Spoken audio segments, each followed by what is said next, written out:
Boa tarde a todos. Eu sou a Luana Mayumi, eu sou mestranda do Programa de Pós-Graduação em Ciência e Tecnologia Ambiental, e é com imensa satisfação que, em nome da comissão organizadora, recebemos e agradecemos a todos que estão inscritos e prestigiando a programação do terceiro simpósio de graduação e pós-graduação do Departamento Acadêmico de Química e Biologia, o terceiro SINDACB, da Universidade Tecnológica Federal do Paraná, do campus Curitiba. Da mesma forma, agradecemos à professora doutora Vânia Márcia Duarte Paza por ter gentilmente aceitado o nosso convite para participar do nosso evento, que nesta edição está sendo realizado de forma online. Convido a professora a participar dessa live. Boa tarde. Boa tarde a todos, é com muita alegria, né, que eu participo deste evento, né, fico muito honrada pelo convite, espero que a gente possa colaborar e mostrar um pouquinho sobre as coisas interessantes dos biocombustíveis para vocês. Muito obrigada mais uma vez, professora. Rapidamente eu vou descrever um resumo do seu currículo para que as pessoas possam conhecer um pouco da sua trajetória. Então, a professora Vânia possui graduação em Engenharia Química e doutorado em Química pela Universidade Federal de Minas Gerais. Trabalhou por 10 anos no Centro de Pesquisa da ACECITA, que atualmente é professora da Universidade Federal de Minas Gerais. Desenvolveu vários processos em escala piloto de produtos a partir do alcatrão, em eucaliptos, com resinas, espumas, elastômeros, compósitos reforçados com fibras vegetais e fibras de carbono. Tem estudado na síntese de materiais nanoestruturados a partir da redução carbotérmica assistida por copirólise de biomassa. Desenvolve pesquisas na área de combustíveis, objetivando novas metodologias para detecção de adulteração de gasolinas e quantificação de biodiesel e para avaliação da estabilidade com testes de antioxidantes naturais. Tem desenvolvido também novos processos de produção de biocombustíveis, biodiesel e bioquerosene, via rota supercrítica e catálise heterogênea, incluindo síntese de catalisadores nanoestruturados. Coordena os laboratórios de produtos de biomassa e de biocombustíveis da UFMG, tem realizado trabalhos de consultorias para empresas brasileiras e órgãos internacionais, como a CEPAL, Comissão Econômica para os Países da América Latina, da Unesco, e a Agência de Cooperação Técnica Alemã, GTZ, para o México, com ênfase na regulação do bioetanol. Então, só um lembrete a todos antes de iniciar, a todos que nos acompanham, as dúvidas e perguntas, elas deverão ser colocadas no nosso chat, nos comentários, e as faremos ao final da palestra da professora. Professora, muito obrigada mais uma vez. Eu lhe passo a palavra para proferir o seu discurso, né, a sua palestra. Ok, então, os slides vocês vão passar para mim ou eu mesma que vou passar por aqui? Você pode passar, professora, agora a gente está vendo a sua tela de PowerPoint. Pode colocar em modo de apresentação, a gente está vendo você normalmente. Tá ok? Já está no modo de apresentação? Tá ok. Muito obrigada mais uma vez. Uma boa apresentação e uma boa palestra, professora. Ok. Pessoal, então, como já foi falado, né, eu sou coordenadora do LEC, que é o Laboratório de Ensaios de Combustíveis da UFMG, sou do Departamento de Química, e eu vim apresentar a minha palestra de hoje sobre biocombustíveis, né, falar um pouco das tecnologias de produção e os desafios. Meu nome é Vânia Paza, né, da Universidade Federal de Minas Gerais. É do conhecimento de todos, né, que os combustíveis fósseis têm sido cada vez mais colocado, né, na berlinda, exatamente por vários problemas ambientais, né, uma vez que eles são apontados como a fonte, né, dos problemas ambientais, principalmente as mudanças climáticas, que trazem muitos prejuízos à sociedade. Também as questões de previsão de exaustão, né, então a necessidade da gente ter uma outra matriz, né, mais interessante. A questão da instabilidade dos preços. E, diante de todo esse cenário, né, a sociedade tem buscado iniciativas sustentáveis. E é inevitável, né, afirmar, né, que os biocombustíveis, tanto líquidos como gasosos, têm sido apontados como alternativa mais relevante de curto prazo, não é? Isso porque, né, gente, o Brasil já tinha todo um cenário de produção de biocombustíveis por longas datas, a Alemanha também, não é, com casos de sucesso, onde percebeu-se, né, que existiam vários ganhos, principalmente a questão do ciclo fechado de carbono, né, onde o CO2, que é o grande vilão, o gás de efeito estufa, ele é minimizado porque você tem um ciclo fechado. Bom, e diante de todo esse cenário, o Brasil sempre foi um país de destaque, né, e tem contribuído ao longo dos anos para a redução, né, dos problemas ambientais. No acordo, né, na Convenção do Clima de Paris, em 2015, né, os signatários, todos os países signatários deste acordo, eles se comprometeram, né, a trabalhar no sentido de limitar o aumento da temperatura média global até 2 graus.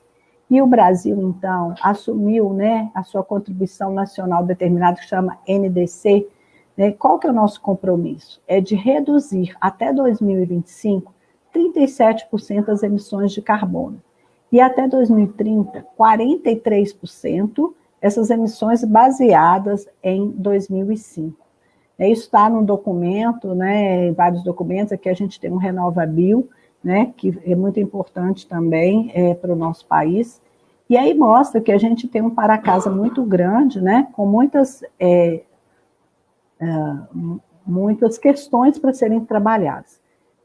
Antes de mais nada, a gente deve pensar, né, tentar repensar o que seriam os biocombustíveis, né? Os biocombustíveis, eles são uma classe muito ampla, né? Porque são combustíveis derivados de biomassa renovável e que podem substituir parcial ou totalmente os combustíveis de petróleo e gás natural em motores de combustão, né? Ou de geração de energia, segundo a ANP.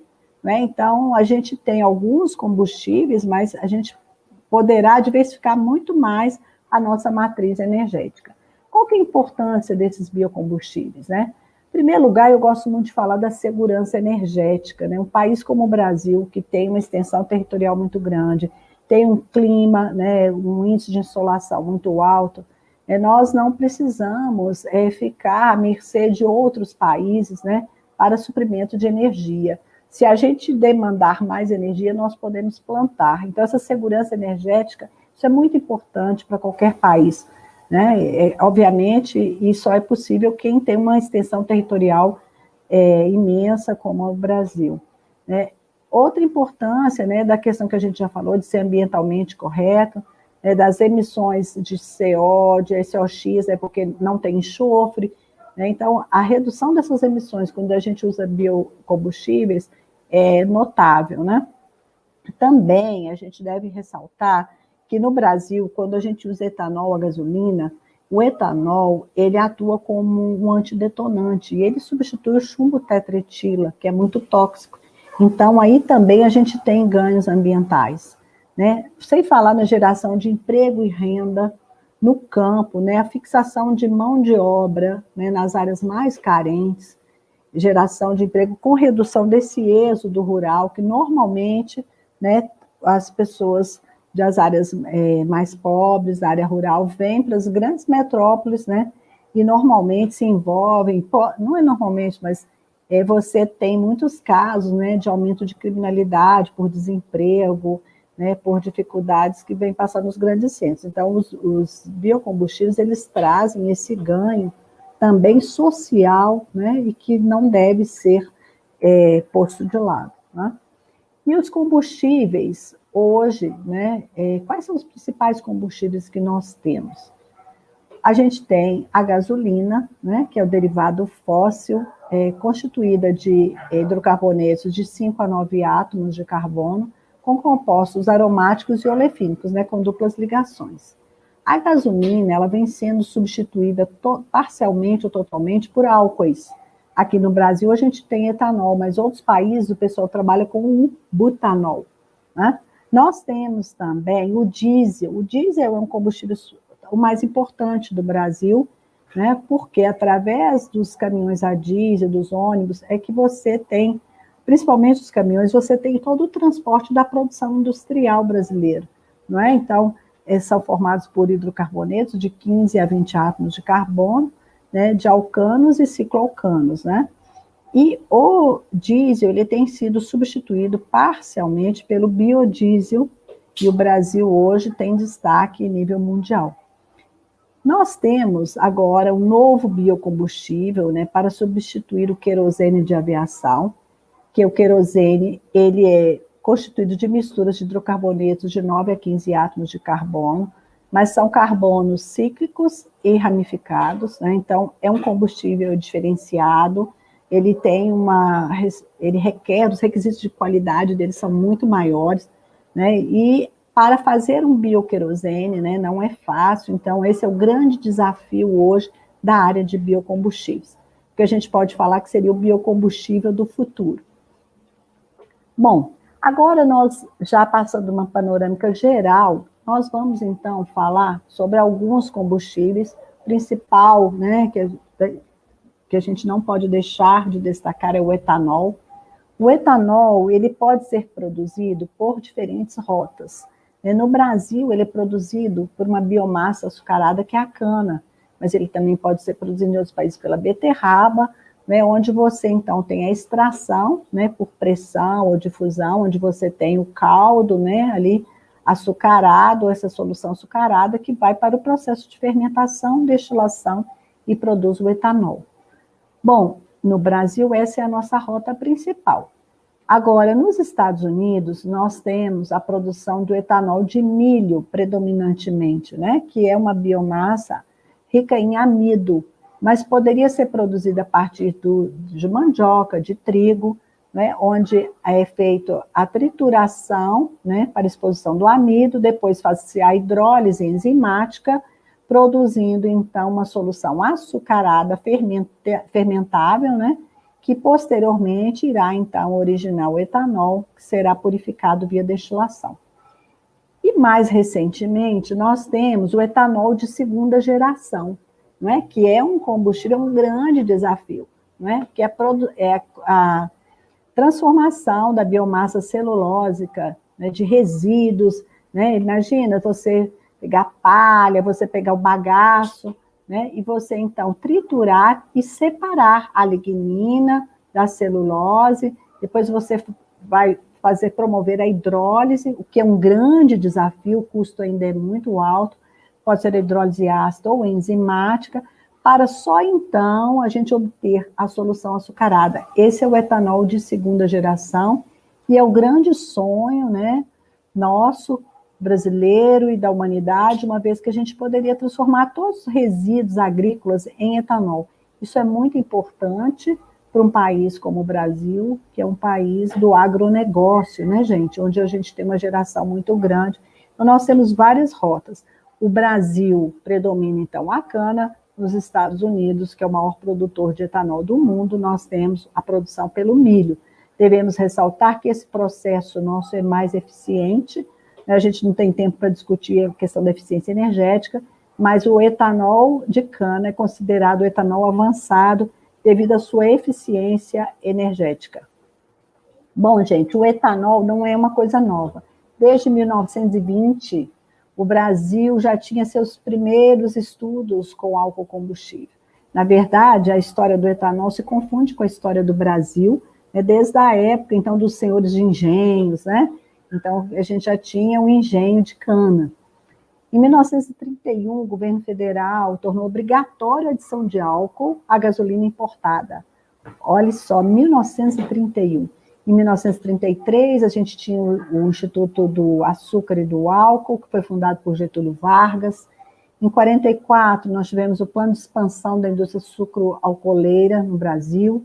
Em 71, foi lançado o Programa Nacional de Melhoramento de Cana e o Programa de Racionalização da Agroindústria Açucareira. Em 1975, o Proálcool, não é? E aí, subsequentemente, vários outros marcos, né, como em 2003 nós tivemos o retorno do álcool com a tecnologia FlexFill, e hoje o Brasil é o maior produtor de álcool de cana-de-açúcar do mundo e é o segundo maior produtor de etanol do mundo, uma vez que o primeiro produtor são os Estados Unidos, né, que produz através do milho. Você pode ver, isso é um carrinho Ford, né, em 1925, o primeiro carro a álcool, né, então é muito interessante que o Brasil já tem 95 anos de experiência aí com o uso do etanol. Aqui nós temos uma foto do primeiro carro, em 1979, um veículo 100% etanol desenvolvido pela Fiat. Devemos ressaltar que a indústria automotiva brasileira desenvolveu toda a tecnologia a álcool, inclusive a tecnologia Flex, né, e realmente dá orgulho, né, para o nosso país esse desenvolvimento tecnológico nessa área no país. Inclusive, tudo que se refere a etanol, né, nós temos vários ganhos aí, muitas tecnologias nacionais.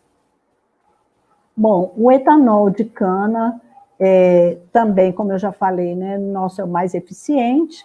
O Brasil tem uma coisa muito interessante, que é a questão da logística, né, porque nós temos uma disponibilidade enorme, né, de bombas de etanol, mais de todos os postos de combustíveis do Brasil, nós temos bombas para comercialização de etanol, porque nós temos a tecnologia FlexFill.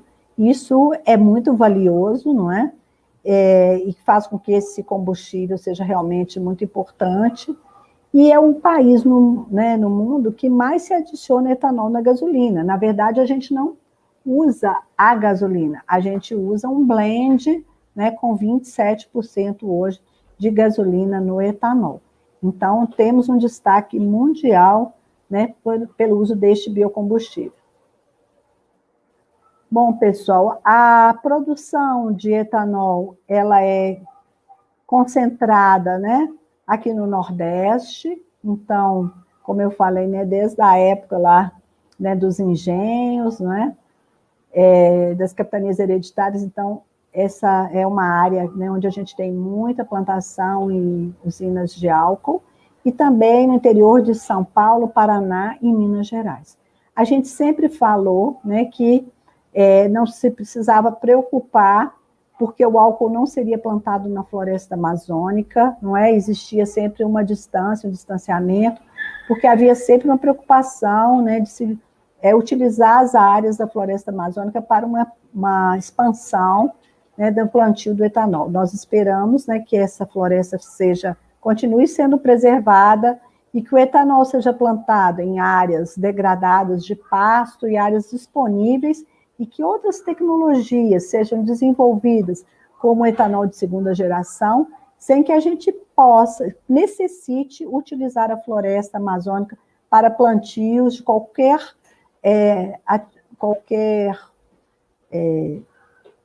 planta, qualquer cana oleaginosa, né, para a produção de biocombustíveis. A produção de etanol de cana no Brasil hoje, ela é da ordem de 30 bilhões de litros, isso na safra de 2019, 2018, né?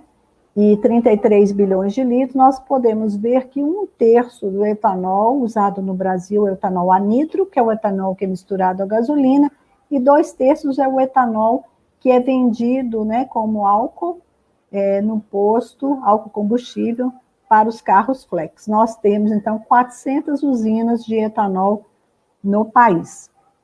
Bom, pessoal, a nossa tecnologia para a produção de etanol desenvolveu tanto, né, que hoje nós temos praticamente toda a biomassa utilizada. 1/3 da biomassa, né, que é a parte de açúcares, né, o caldo, ele vai para a produção de açúcar ou etanol. 1/3 é o bagaço, que pode ser usado por a hidrólise e fazer o etanol de segunda geração, ou para geração de vapor e geração de bioeletricidade, né? Hoje tem essa tecnologia de geração de bioeletricidade, é muito importante. Também a palha corresponde a 1/3 da massa, né, da cana plantada, que também pode ser usada para a produção de etanol de segunda geração ou para bioeletricidade. Bom, no etanol de segunda geração, conforme a gente já falou, né, nós temos várias biomassas são possíveis, não é só a cana, né, e nós temos, então, vários processos de fermentação com leveduras, né, e hidrólise. É um grande desafio, o Brasil já tem algumas unidades produtivas de etanol de segunda geração, mas o grande problema ainda é a competitividade, né, econômica desse processo.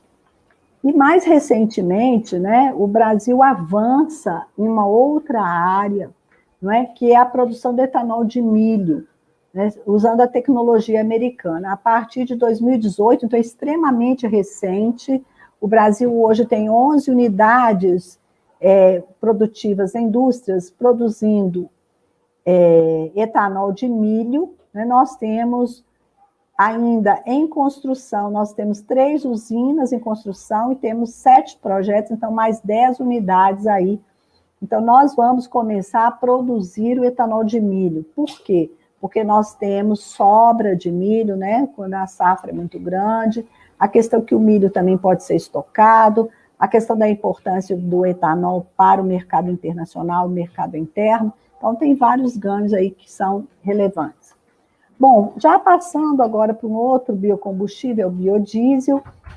O biodiesel, ele é produzido a partir da transesterificação, né, de óleos vegetais e pode ser usado, então, aqui no Brasil como etanol. E a gente tem os ésteres metílicos, né, e a glicerina. Bom, pessoal, o biodiesel no Brasil, 30% dele é feito com soja, 11% com gordura bovina, sebo bovino, mas nós temos também gordura animal, óleo de palma, então há uma diversificação grande, óleo de fritura, gordura de frango, o que é bom e que também traz alguns desafios para a área da qualidade, para garantir a qualidade, né, deste combustível. Como rotas tecnológicas, no Brasil a gente usa a rota metílica. Por quê? Porque ela é mais reativa, né? Ela permite uma separação de fase melhor, mas tem o problema da dependência do petróleo, porque o metanol é do petróleo, então seria mais interessante se a gente usasse a rota etílica, mas aqui o problema é a separação de fases, né? Então, hoje, ainda nós temos a rota metílica. Entre os processos de catálise, nós temos a catálise homogênea, que é um processo que a gente tem um resultado mais rápido, uma cinética favorecida, mas tem a dificuldade de ter, né, uma geração grande de efluentes. Esse é um problema. Vários estudos e várias pesquisas no Brasil são feitas para o uso de catalisadores heterogêneos, porque você teria um impacto ambiental menor com menos geração, né, de efluentes. Bom, a produção de biodiesel no Brasil, nós podemos ver aqui, nós temos 58 usinas. Essas usinas se concentram no centro-oeste, né, do Brasil, Mato Grosso do Sul, Goiás, não é? E tem crescido cada vez mais. A gente vê que em 2018 nós produzimos 5,3 bilhões de litros de biodiesel. E nesse gráfico, em vermelho, a gente vê a capacidade de produção, e em azul, a capacidade nominal instalada. Então, a gente vê que ainda nós conseguiríamos produzir muito mais biodiesel, e aí é o interesse, né, que as empresas produtoras de biodiesel têm de misturar ainda mais biodiesel no diesel. A evolução dessa mistura tem sido bastante acelerada.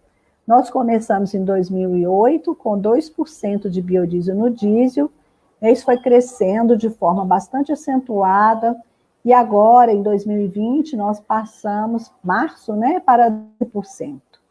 Entretanto, esse crescimento de biodiesel é bastante interessante, porque reduz a questão das importações, que o Brasil importa diesel fóssil, entretanto, gera problemas, né, porque tem uma diversidade grande de de matérias-primas, tem a questão também do fato do biodiesel ser polar, absorver água, de ter degradação microbiológica, o que nos faz ter desafios na área de logística e de qualidade de produto. E esse problema quando a gente tem algum problema de qualidade, ele é mais sentido nas máquinas fora de estrada, como implementos agrícolas e máquinas né, de produção industrial. Aqui nós podemos ver que tipo de problema, às vezes, quando um biodiesel tem má qualidade, né, você tem a formação de sólidos que obstrui bicos injetores e aumenta a manutenção dos veículos, aumentando corrosão. Né? Aqui nós temos aqui degradação de filtros, aqui um filtro novo, né, da Mercedes-Benz, isso é uma publicação da Mercedes, e aqui quando se usou um biodiesel B5, né, já trabalhando com 10 mil milhas, rodando 10 mil milhas, e aqui com o biodiesel com mais de 5%, nós estamos com 12%, né? Então você vê que o filtro fica danificado rapidamente, isso é um desafio, não é, para o setor. Então, é sempre um problema, e a Agência Nacional de Petróleo tem trabalhado fortemente junto com as empresas para cada vez minimizar todos esses problemas. Devemos lembrar que na Europa esses teores são mais baixos, né, do que o do Brasil, e para nós, então, o desafio de controle desse problema é brasileiro. Né? Nós temos aqui, quando há alguns problemas de formação de borra, né, isso impacta fortemente os motores, né, a diesel. Bom, pessoal, agora nós vamos falar dos biocombustíveis do futuro, que são os biocombustíveis drop-in. Eles são de origem renovável, né, então também de óleos vegetais, que eles não têm oxigênio. Assim, o etanol tem oxigênio, o biodiesel, que é um éster, tem oxigênio, né? E os drop-in não são oxigenados, então eles têm a cadeia muito parecida, né, com o derivado de petróleo. E ele é importante por quê? Porque ele permite maior mistura, não é? Você pode usar até 100%, você não precisa alterar o motor, você não tem problema com estocagem, né? Você pode estocar junto com o derivado fóssil, ele não absorve água e, portanto, você não tem degradação microbiológica, não é? Principalmente porque não tem oxigênio e, normalmente, eles têm uma maior estabilidade oxidativa. Entretanto, eles ainda são muito caros, não é? Eles têm propriedades, se a gente comparar aqui as propriedades do diesel renovável, que seria o diesel verde ou o diesel renovável, com o biodiesel e o diesel fóssil. A gente vê que o diesel renovável, que seria um hidrocarboneto, ele é carbono e hidrogênio, só que é igualzinho de petróleo, só que ele veio de uma planta, né, de uma biomassa. Então, ele tem um número de cetano até maior, que esse parâmetro é importante para o desempenho do motor, ele tem uma densidade energética igual ao fóssil, ele tem uma redução das emissões de NOx, ao contrário do biodiesel, que aumenta, você tem um aumento de óxidos de nitrogênio, né, o que é ruim para a área ambiental, e eles têm excelentes propriedades, né, como estabilidade oxidativa, porque não tem oxigênio, porque não tem dupla ligação, porque eu posso hidrogenar essas duplas, e eu tenho propriedades de fluxo a frio também bastante relevantes, muito importante para a área de aviação, né? Porque na área de aviação o grande problema é você ter um combustível que é líquido a menos 50 graus, né? Que é a temperatura de operação de uma aeronave. Né? Então, aqui nós temos várias... mostrando aqui para vocês, né, como é que seria o biodiesel, que é um hidrocarboneto, esse vermelhinho, então, é um éster oxigenado. Aqui o diesel verde, ele é parecido, só que ele não tem oxigênio. Então, ele vai ficar igualzinho ao hidrocarboneto fóssil. E o bioquerosene, para ele ter todas essas propriedades, ele não pode ser linear, ele é ramificado. Né? Então, tem anéis cíclicos, ele não tem duplas ligações, ele tem uma temperatura de congelamento de menos 50 graus, então é muito mais difícil você produzir esse tipo de combustível. Bom, mas por que o setor de aviação, ele quer agora produzir esse biocombustível? Porque ele viu, né, que ele é um setor que mais cresce, embora ele não emita muito, mas é um setor que mais cresce. O Brasil é o quarto maior mercado, né, aéreo, né, do mundo, claro que antes da pandemia, né, gente, todos esses números aqui. Então, também, tanto na parte de passageiro como transporte de carga. Então, o setor de aviação, ele é crescente, a demanda, né, todas as projeções, né, eram de crescimento para esse setor. Nós temos aqui o consumo de querosene no Brasil, em azul, para o mercado nacional, em laranja, o abastecimento de aeronaves brasileiras, né, apresentado no seminário da RenovaBio, em Brasília, e a gente vê que o Brasil hoje importa querosene. Então, seria muito interessante que a gente produzisse bioquerosene para que nós deixássemos de importar, né, tivéssemos uma autossuficiência. Bom, aqui esses gráficos também da empresa de pesquisa energética do Ministério de Minas e Energia mostram, né, que há uma demanda de querosene de aviação. Até 2050 as projeções são de crescimento de 2,7% ao ano, e a importação para o Brasil de 6,2%, quer dizer, é um problema, isso é muito alto, que poderia até causar um desabastecimento para o país. Então, como política energética, o governo brasileiro já coloca na sua matriz o desenvolvimento do bioquerosene. Então, agora nós não temos produção de bioquerosene no país, mas nós temos várias empresas interessadas em produzir esse biocombustível. Bom, esse biocombustível, ele pode ser feito de várias rotas, né? E aqui pode ser desde resíduos, a açúcares, óleos. Os preços das matérias, eles aumentam nessa direção. Então, fazer um biocombustível drop-in de óleo é muito mais fácil do que fazer de um resíduo. Então, o preço da matéria-prima cresce, né? O óleo é mais caro. Entretanto, fazer um combustível de resíduo é muito mais difícil do que fazer do óleo, né? Então, tem essa equação aí que a gente precisa fechar, né? Até porque o setor de transporte não quer pagar mais por combustível verde, né? Inclusive o de aviação, esse é um problema. Então, nós precisamos garantir sustentabilidade, preço competitivo com o jet fuel, né, que é o combustível de aviação internacional, e uma qualidade elevada. Bom, pessoal, existem várias tecnologias já aprovadas na STM. A STM tem um comitê nos Estados Unidos, onde tem assento todas as empresas de aviação, né? E existe uma norma que é a STM D7566, que fala do combustível de aviação. Nós temos no Brasil a resolução da ANP a 779 de 2019, que também versa sobre o tema. Nós temos 5 rotas já mais bem estabelecidas, e recentemente eu botei aqui, ó, logo no início da palestra, eu atualizei meu slide com 2 novas rotas. Então, nós temos a primeira, que é o álcool to jet, que é um bioquerosene de aviação feito de álcool. Aqui, a rota REFA, é feita de óleo vegetal. Gas to jet é feito de resíduos que você transforma em gás. E aqui, açúcares que você fermenta, né, que vai produzir também o querosene de aviação. E aqui também compostos aromáticos, por exemplo, como lignina. Nós temos também outros que aqui seria uma mistura de coprocessamento entre o derivado fóssil e um óleo, como se fosse a unidade de hidrodesulfurização, onde você, em vez de tirar o enxofre, você tiraria o oxigênio.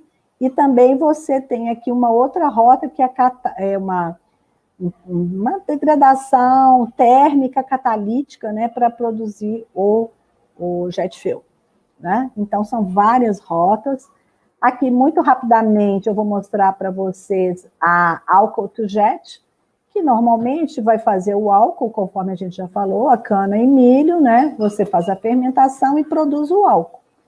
Depois do álcool, a gente, então, promove a desidratação para a retirada dos oxigênios, E aí você faz a oligomerização, você vai ligando as moléculas de álcool e vai fazendo a hidrogenação para que ela fique do tamanho da cadeia, né, do jet fuel, né, que é do combustível de aviação.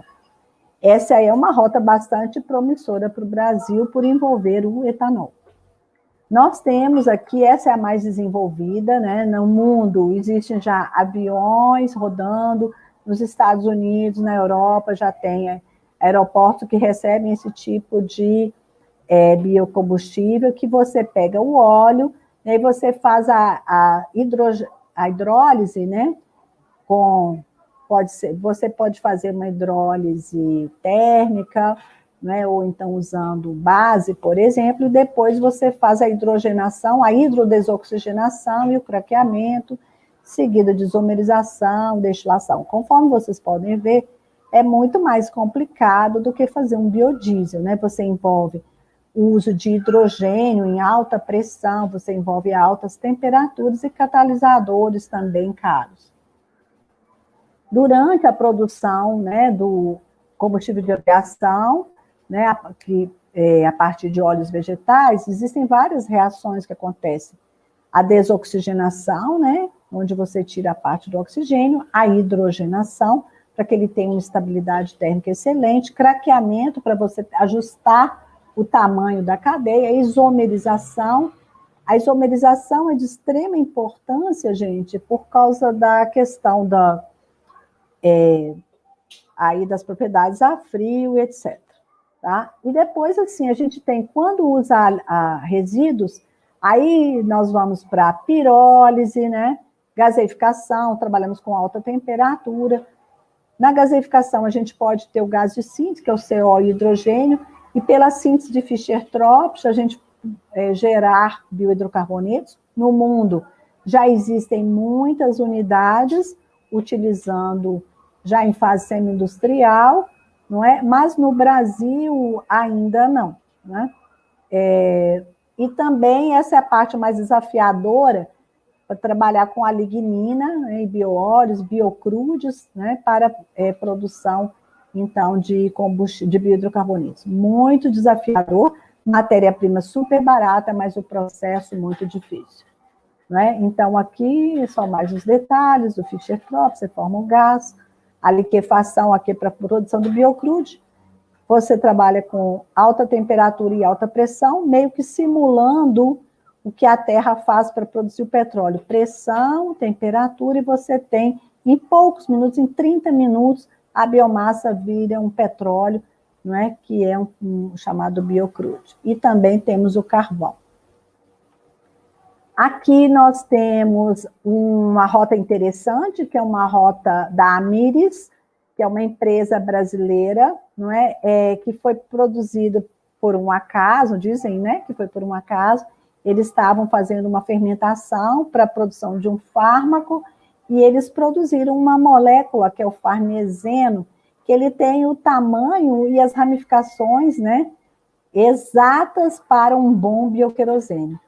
Só que ele tem dupla ligação, quando ele é hidrogenado, você obtém o farnesano, que seria um hidrocarboneto excelente para combustível de aviação. Entretanto, não há ainda viabilidade econômica e essa molécula tem sido usada para a indústria de cosméticos, se não me falha a memória.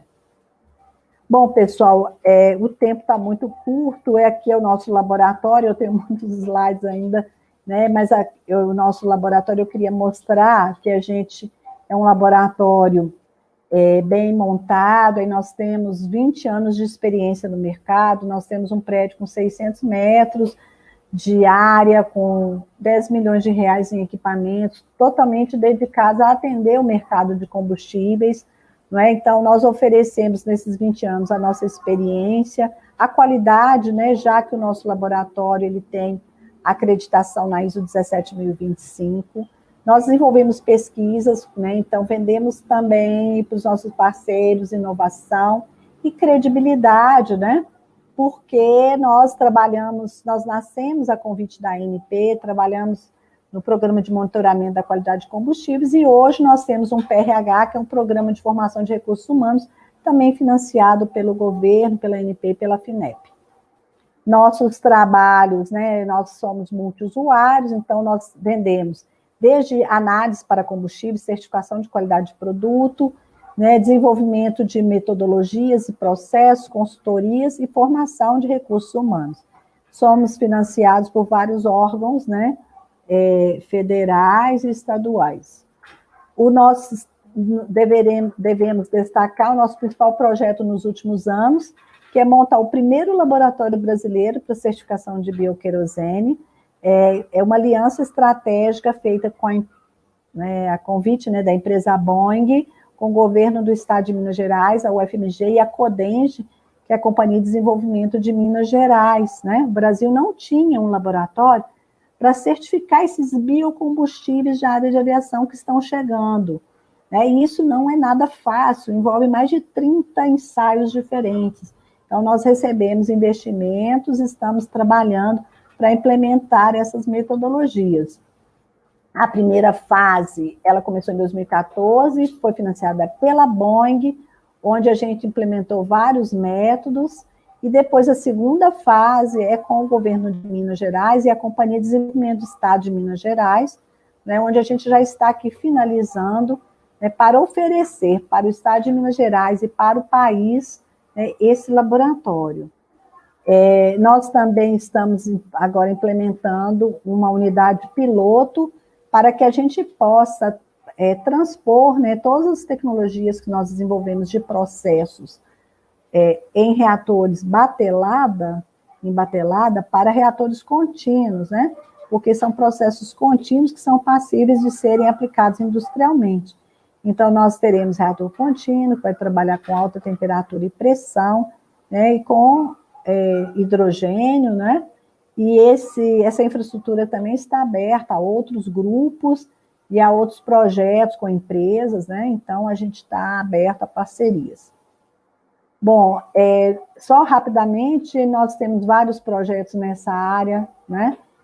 A gente trabalha muito com a palmeira macaúba, né? Exatamente porque ela produz 10 vezes mais óleo que soja, né? Ele é típica do Brasil, então a gente tem feito muitos trabalhos nessa área, como aqui vocês podem ver, né? Trabalhos aqui, desenvolvimento de catalisadores e matérias-primas, aqui a gente tem, nesse gráfico, a gente tem um cromatograma, né, de várias frações aqui de biohidrocarbonetos que foram produzidos com esse óleo que veio aqui dessa parte amarelinha da polpa da macaúba, não é?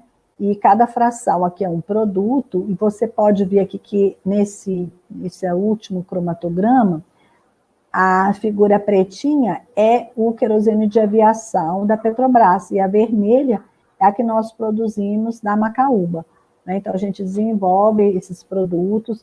Nós já testamos mais de 18 catalisadores, temos patentes nessa área, e o resíduo, pessoal, dessas biomassas, a gente tem transformado também em polímeros, né? Então, a polpa da macaúba, a gente transforma visando o aproveitamento integral, né, da biomassa. Bom, nós temos aqui vários trabalhos, né? Eu vou mostrar só para vocês rapidamente. Nós temos trabalho aqui na área de estabilidade de biocombustíveis, que é uma coisa que preocupa muito a gente quer ajudar muito nessa questão do biodiesel no Brasil, né? Então, vai ser publicado ainda, né, agora em 2020, que a gente estudou envelhecimento e diferentes teores de biodiesel no diesel. Nós temos aqui trabalhos, esse mais antigo, com produção de biohidrogênio, associado à produção de nanomateriais, né, nanofios de zinco. Nós temos aqui um trabalho que foi publicado na produção de combustível de aviação e diesel verde. Gente, qual que é a diferença de combustível de aviação e diesel verde? Os dois vêm de biomassa, né? Só que o diesel verde, ele é linear, e o combustível de aviação, ele vai ter uma estrutura mais complexa. Então, a gente mostra aqui que é possível processar o óleo de soja com hidrogênio, usando um catalisador muito brasileiro, que é o fosfato de nióbio. Então, a gente tem vários trabalhos na literatura usando fosfato de nióbio, os resultados são muito promissores. Aqui nós temos um artigo também de produção de biocombustível de aviação sem hidrogênio, o que é muito interessante, também usando fosfato de nióbio, porque reduz muito o custo do processo e é muito relevante, porque o grande desafio da parte dos combustíveis de aviação, ou drop-in, como a gente diz, é a questão do preço, né? Nós temos aqui também, em 2019, produção de diesel verde, usando o líquido da casca da castanha de caju, né? Então, a gente tenta sempre aproveitar os resíduos e a riqueza brasileira, né? Tanto da área mineral como de biomassa, para que a gente tenha produtos de baixo custo. Nós temos aqui um trabalho que foi apresentado numa renomada revista, né, Apply Catalyst B, né, com o professor Daniel Rezasco. O Daniel é professor da Universidade de Oklahoma, da área de biomassa nos Estados Unidos. A gente tem um trabalho desenvolvido pela Cristiane Scaldaferri, também aqui, com reações muito difíceis da produção de biohidrocarbonetos a partir de derivados de lignina, o que é muito desafiador. Esse trabalho é muito bonito porque é um trabalho feito com a macaúba, onde o próprio catalisador foi feito com o coco, com endocarpo. Então, do óleo a gente fez o combustível, do coco a gente fez um endocarpo, está publicado na revista Field desse ano, 2020. Nós temos também aqui, usando outros catalisadores, como zeólita, né? Promovendo, então, a isomerização, craqueamento, usando o óleo de palma.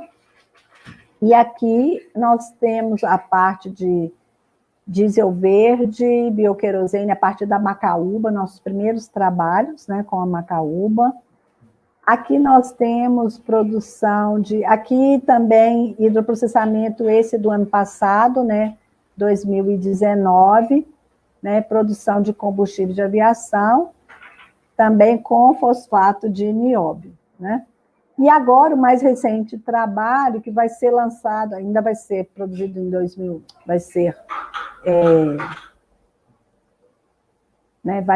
eu acho que ele já está online, né, disponibilizado online, que a gente usa, é o nosso primeiro trabalho com o Biocrude, que é, então, a liquefação do bagaço, né, usando etanol e usando catalisadores, que são resíduos pesqueiros, né?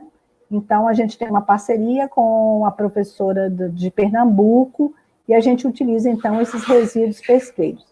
Bom, pessoal, é isso. Nós somos hoje um grupo, eu não trabalho sozinha, somos 6 professores. Tem o professor Paulo, que é o nosso gerente de qualidade, né? Nós temos aí o número de alunos, às vezes a gente está entre 30 e 50 pessoas no grupo, não é? E aqui eu deixo para vocês, né, o contato do nosso laboratório, o LEC, né, e o meu telefone, meu e-mail vai ficar aí disponível para vocês, né, vmdpaz@gmail.com. Desculpa, é tudo muito rápido, né, mas foi um prazer, então, falar com vocês, tá bom?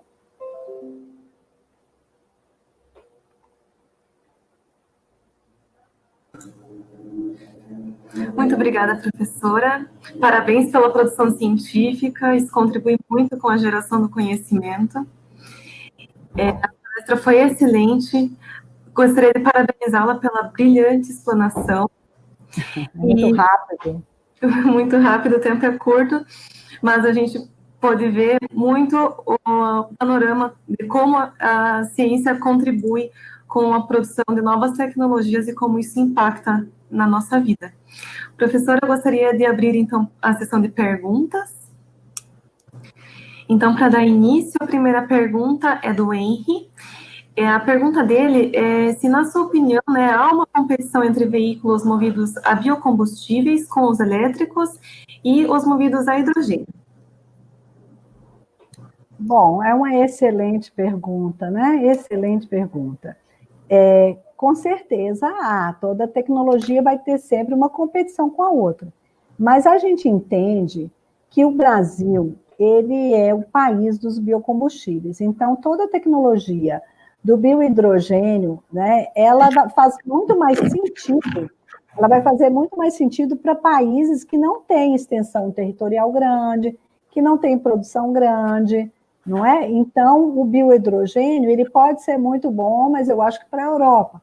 Os carros elétricos, eu acho que em algum momento eles podem até, né, assim, realmente competirem, mas o que eu ouço das empresas é que, como o custo desses carros elétricos é muito elevado, essas matrizes, essas empresas globais, elas optaram por deixar no Brasil os carros, os veículos a biocombustível e fora do Brasil os veículos elétricos. Por enquanto, os biocombustíveis ainda estão viáveis, né, mais adequados para a nossa realidade. Muito obrigada. Professora, a próxima pergunta é da Camila. Então, ela pergunta se a produção de biocombustíveis pode causar diminuição da oferta de alimento. Pode, se não houver uma política, né? Se não houver uma gestão. No Brasil, nós temos, a gente utiliza, por exemplo, você vê lá que 70% é o óleo de soja, não é? Mas nós somos o maior produtor de soja, então nós temos excedente agrícola. Outra questão, nós temos resíduos, gorduras animal, né? Nós temos também a macaúba, o que a gente entende é que as palmeiras, quer dizer, fazer biocombustível de soja, né, isso não é vantajoso. A gente entende que a vantagem é trabalhar com as palmáceas, porque as palmeiras, elas produzem muito mais, né? Elas podem ser, enfim, tem uma série de vantagens, elas são mais robustas, você pode produzir junto com a criação de gado, né? Então, mas eu acho que no Brasil nós não temos que preocupar com isso. Nós temos várias alternativas. Certo. Em sequência, a pergunta da professora Marlene, a coordenadora do nosso simpósio. Ela pergunta se a senhora tem conhecimento de como está a situação das usinas brasileiras de produção de etanol celulósico hoje e se estão funcionando em plena capacidade. Pois é uma pergunta interessante, porque hoje de tarde eu falei assim, nossa, eu estou sem saber, e vão me perguntar e eu não vou saber responder. Então, ela me pegou, porque realmente, assim, eu realmente não sei como é que estão. A última informação que eu tenho, é o seguinte, que as usinas começaram a produzir, depois elas tiveram alguns problemas, que as coisas não saíram, a tecnologia não foi tão fácil como eles esperavam, na hora de fazer o escalonamento, né, o que se fazia em pequena escala, em termos de equipamento, eles tiveram muitas dificuldades, então foi desacelerado, mas no momento, eu não sei se eles já conseguiram vencer essas questões. Vou ficar devendo. Está ótimo, muito obrigada. Professora, acho que nós estamos encerrando, mas dá tempo de fazer uma última pergunta. Então, a Adriana, ela está perguntando se já existem trabalhos comprovando as propriedades nutricionais e antibacterianas da macaúba. Não acha que é um desperdício de biodiversidade utilizá-la para biocombustíveis? Adriana, eu não acho, não. Sabe por quê? Porque a gente tem muita terra, né? Tem muita área. Olha para você ver, essa área toda que sofreram esses acidentes, né? De rompimento de barragem aqui em Minas Gerais. São áreas que precisam ser replantadas, reflorestadas. Por que não a gente usar uma planta que é nativa e que produz muito óleo, não é? Que poderia, então, abastecer esse mercado. Porque se você, por exemplo, viajar por Minas Gerais, você não vê nada plantado, não é? Então, eu acho que a gente tem muita terra, né? E eu não acho que a gente vai ficar com dificuldade, com essa competição alimentícia. Eu acho que não. Eu tenho certeza disso que eu estou falando. Tá ótimo, muito obrigada. Professora, tem mais 3 minutinhos. A professora Marlene tem mais uma pergunta. Ela pergunta se há algum gargalo de produção que está dificultando a implantação dessa tecnologia em nível industrial e de que maneira mais se expressa. Qual tecnologia? Eu não entendi. Desculpe, professora, eu acabei lendo errado no final. se existe algum gargalo de produção que está dificultando a implantação dessa tecnologia em nível industrial. Então, ela se refere ao bioetanol celulósico. Ah, o bioetanol celulósico? E de maneira mais expressiva, né? Acho que ela quer dizer se tem alguma... Bom, a questão do etanol celulósico, pelo que eu entendo, antes era o problema dos custos das enzimas. Né? Então, para fazer o pré-processamento e as enzimas. Eles trabalharam muito no custo das enzimas, e depois parece que não é mais a questão das enzimas. Seria a parte do pré-processamento, do steam explosion, lá da parte que as máquinas não estavam dando conta de separar a lignina da celulose. Né? Então, é essa informação que eu tenho. Mas esse seria o gargalo, né? Então, agora eu acho, professora Marlene, que tudo tem um tempo de maturidade, uma curva de aprendizado, não é? Se a gente pensar que no início o pessoal jogava gasolina no rio, porque não sabia o que fazer com a gasolina, né? No início da indústria de petróleo, não é? Então as coisas vão ao longo dos anos, o pessoal vai aprendendo a lidar com os desafios. Professora, tem mais duas perguntas. Ótimo. Gostaria que eu fizesse. O Paulo, ele pergunta qual a viabilidade de custo, viabilidade versus custo da produção dos biocombustíveis em relação às outras matrizes energéticas. Bom, aí é difícil, porque isso você precisa saber em que região, não é? Não existe, Paulo, um combustível melhor que o outro. Existe o combustível mais adequado para aquele local, não é? Então, por exemplo, se eu estiver num lugar onde eu tenha muito vento, não é? E eu tiver tecnologia, então a energia eólica vai ser melhor, não é? Se eu tiver muitas ondas, eu vou ter, né, as marés lá, então aquela energia das ondas. Agora, no Brasil, como a gente já tem toda uma cultura de agronegócio, então os biocombustíveis se tornam uma coisa que adere à nossa história, não é? Então, depende da região, do local, né? Conforme eu falei. Tá certo?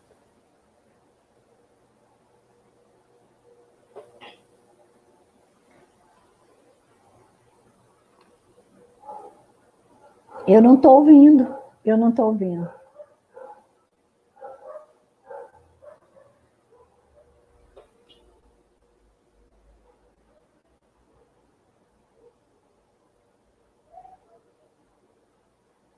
Camila, você está sem som. Oi, professora. Eu acho que a Luana acabou caindo. Sim. Mas a gente pode continuar aqui agora com as perguntas. Ótimo. A Luana voltou. Voltou. Venha, Luana. Bem-vinda. Obrigada, professora. Tem várias perguntas e muitos elogios à sua apresentação. Eu acabei perdendo o final da resposta da pergunta anterior, mas entendi o contexto de que realmente a gente tem que observar a região para poder... Para cada local, para cada país, não é? Então, a gente não pode ser preconceituoso, a gente tem que olhar com uma visão crítica, com o olho aberto, assim, né? Abrir a cabeça, né? Pensar fora da caixa, né? Pensar fora da caixa. Com certeza. Professora, temos mais um tempinho para responder perguntas, e tem várias pessoas aqui fazendo várias perguntas interessantes. Ótimo, eu adoro bater papo. Vamos lá, moçada. Sim, muito legal. A Camila vai ajudar a gente com as perguntas, ela vai colocar agora a próxima aqui para a gente poder acompanhar. Então, a Cristiane está perguntando quanto tempo leva a palmeira depois do plantio para a produção de frutos, no caso, a macaúba. A macaúba, legal. A macaúba demora uns 5 anos para ela produzir, sabe? Já que você perguntou isso, Cristina, mas só que ela é uma palmeira que dura 50 anos, 50, 80 anos, não é? Então, é bem interessante, porque você faz o plantio e você depois só trabalha na colheita. Então, esse é um ganho interessante da macaúba, não é? E hoje a gente já tem, eu queria só ressaltar isso, gente, porque o Brasil, a gente tinha a macaúba nativa, né? E agora tem algumas empresas que estão começando a plantar macaúba.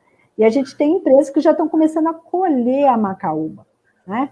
Então, isso é muito interessante, que a gente já vai ter o primeiro plantio industrial de macaúba, não é? E a gente vai poder, e essa empresa, o pessoal fala muito assim eles plantaram numa área, numa terra muito ruim, né? E a terra, até nascentes de água, gente, eu chorei o dia que eu vi a apresentação, né? Nascentes de água, porque plantou a macaúba, aí veio o bioma, não é? Daqui a pouco as nascentes de água, não é? Então, nós temos que fazer isso, plantar, né? Mas em 5 anos você já começa a ganhar dinheiro com a macaúba, né? Fazer dinheiro. Legal. A Ana Vitória está perguntando se, na sua opinião, a utilização das microalgas na produção de biocombustíveis traz vantagens em relação a outras matérias-primas. Pois microalgas eu acho super interessante, não é?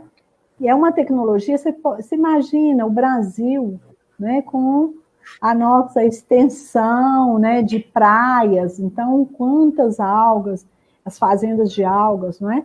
Então eu acho sim relevante. Eu sei que o rendimento é baixo, mas a produtividade em biomassa é alta, né? Então tudo, gente, é questão de balanço de massa, energia, né, e economia, né, balanço econômico. Então, para mim é muito importante, acho que as algas elas têm muito sentido, né? Porque a gente tem muita água, né? Então a gente tem que aproveitar tudo. Pena que a gente não aproveita, né? Sim, às vezes falta, né, um pouco de investimento, tecnologia. É verdade. Então, aos poucos, a gente vai caminhando. O professor Matheus tem uma pergunta. Ele pergunta se seria possível produzir biodiesel através de sementes perdidas que são derrubadas nos portos. Olha, Matheus, para fazer biocombustível, né, você tem que ter escala, né? Então, eu não sei que quantidade são essas sementes, né? Porque para você viabilizar um negócio, você tem que ter escala, igual, por exemplo, o óleo de fritura, é muito interessante, custo zero, mas a questão da logística, né? Se você não tem escala, como é que você vai ter o produto? Então, se tiver em grande quantidade, qualquer resíduo, qualquer lixo, a gente transforma em combustível e com vantagem, né? Porque aí você não tem um custo alto da matéria-prima.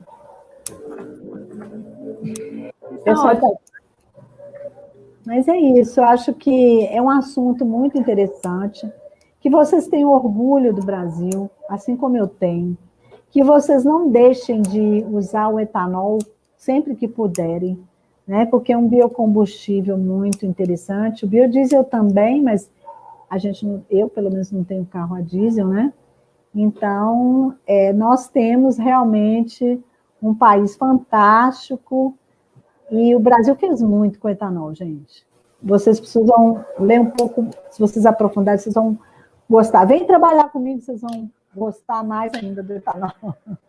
Mas é isso, eu agradeço, foi um grande prazer, né?